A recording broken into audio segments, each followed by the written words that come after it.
Yo, welcome back. I'm Clay, and today I'm going to teach you how to optimize your Darktide settings so that you can at least feel like you crash a little less. But there is some serious problems that if you don't have an RTX card, you really need to look out for. And after crashing for 2 weeks straight on the beta, it kind of feels like when you see a pizza ad and you see that gooey cheese pulling away, but then you grow up and realize that that was just glue.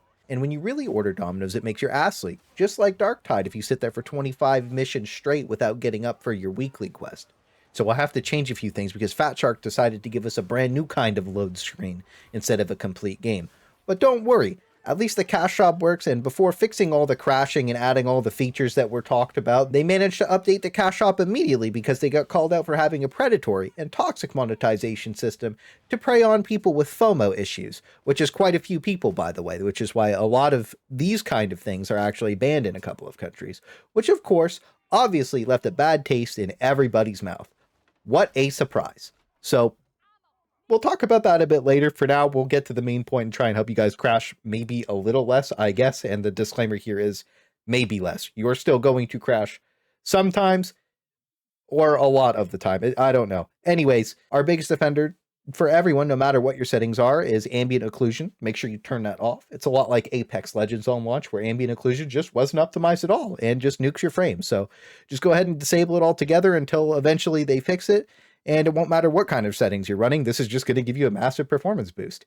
And if you don't have an RTX card, and I tested this on my 1070 7700K build, and Eternal Prof, if you've been watching the channel for a while, you know that he has the same build, and it helped us both massively in that situation. And this is the first thing linked in the description as this Reddit post.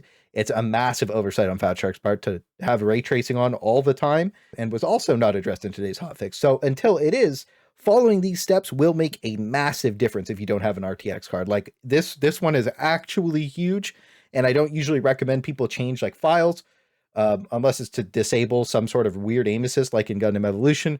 But this one has a lot of upvotes, and a lot of the comments are pretty straightforward to let you know that like this is okay. And I did this myself and it worked good. ET did this himself and it worked good. So there's no real negative as long as you follow the steps properly and don't run off and do a bunch of random things. So now the next thing is like more of a quality of life. The game can look terribly grainy and blurry a lot of the time, and it really comes down to the anti-aliasing being on TAA. This makes games look pretty bad most of the time on lower end graphics, and I made a Reddit post about this a while back on the CBT, but basically just turning it to FXAA made a massive difference in just the crispiness of the overall game, and turning it off altogether can help too. And now just to run down the low settings and what you can actually turn up. First off, just turn everything off or to low if your PC's on the lower end, and then just scale things up until you're comfortable with the FPS. And even on the lowest settings, the game does end up looking pretty nice. But top to bottom, I would always say play in borderless full screen until the crashing is fixed. You can deadlock crash in full screen right now, and you can also deadlock from swapping from full screen to borderless or opposite. And I do know you will get more FPS in full screen, but personally right now, seeing as how I played way too many hours, I would prefer the crash to at least go smoothly. Then change your frame rate cap from unlimited to 120. I would love to see like 144, 240, and 320 options as well. 120 seems like a weird one to have us limited to that, but it is what it is, because on some maps, unlimited will just straight crash your game out when you look at the wrong thing. So it can't help sometimes. We already talked about AA. You can't ray trace without an RTX card.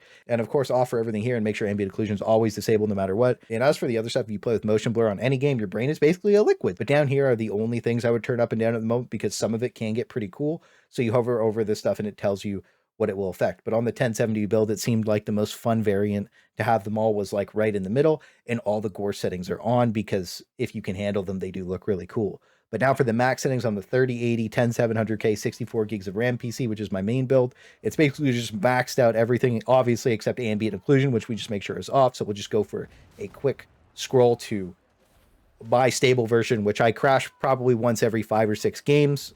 So that's as best as I could get it done, boys. Again, the borderless full screen, just because it's been working for me to help me restart the game faster, because you do crash often enough for it to just be annoying enough to have that smooth restart. And I've sent a bunch of reports in about it, but obviously they don't read those. So DLSS on, frame rate cap still 120 until the optimization is fixed. And it's not like I'm getting 120 frames anymore, which I was on the open beta. Whatever live patch they did absolutely nuked the performance of the game. So that's cool.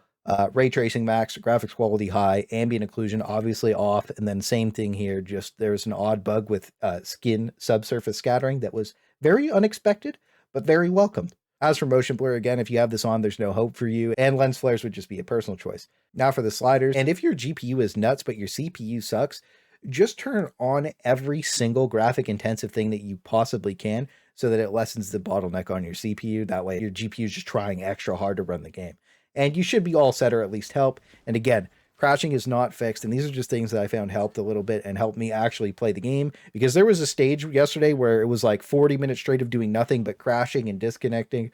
So I probably should have just gotten offline, but I tried to science it up instead and see what worked for my setup, and it wasn't a lot of things. So just to go over these hotfix notes, it seems like they're working on some stuff, but the priorities are extremely scuffed and aren't even close to the bare minimum for a game. The known issues seem to all be related to using the cash shop and interacting with it, like hub disconnects or whatever. And even when Cyberpunk 2077 came out and it was an absolute disaster, the CEO came out and apologized. And with Fatshark, we get whatever this joke is, because I guess they just don't care.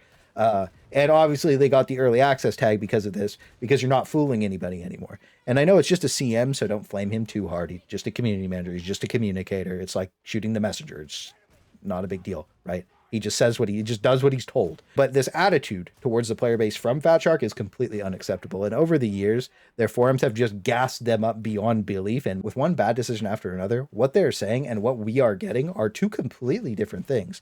And when the game launches bad, it leaves a bad taste in people's mouths, like I talked about earlier. You end up with Star Wars Battlefront 2 syndrome, where even if it gets good, people will still refuse to play just because of its past. So fatshark really has to get it together, and apologizing to the community is the least they could do and would be like the first step in the right direction. And prioritize fixing the reconnecting and crashing is another like bare minimum thing. I don't think a game should launch if it's going to be spam crashing. Like Warzone 2 did that too. Like there's so much money going into these things that like crashing being one of your main issues that's talked about by your community, and you have tons of feedback about it, but it's just not fixed. And if they don't get that stuff done, the game's not going to have much of a future. And I've seen a lot of people already charging back, like on Reddit, on the Steam reviews mostly, and it's already flipping to mostly negative reviews. And soon we're going to see a mixed reviewed game, and then we're going to see a mostly negatively reviewed game unless they start getting these things fixed. So I really want to know what you guys are planning on doing with Darktide. I personally always wanted a 40k game that's actually good, and despite the flaws and the greed on the cash shop, I do think Darktide is a pretty solid game, and it's probably the best 40k game I've gotten to play since Space Marine on my Xbox so many years ago, and it's been a long time since then, so I'll keep playing, keep you guys updated with what's happening for now, because I do think the weapons are basically done perfectly to the fantasy behind them, and it's exactly what I imagined when I was a kid. It's just everything else that needs a lot of something, and hopefully it's not more MTX. Guess we'll see in 8 days.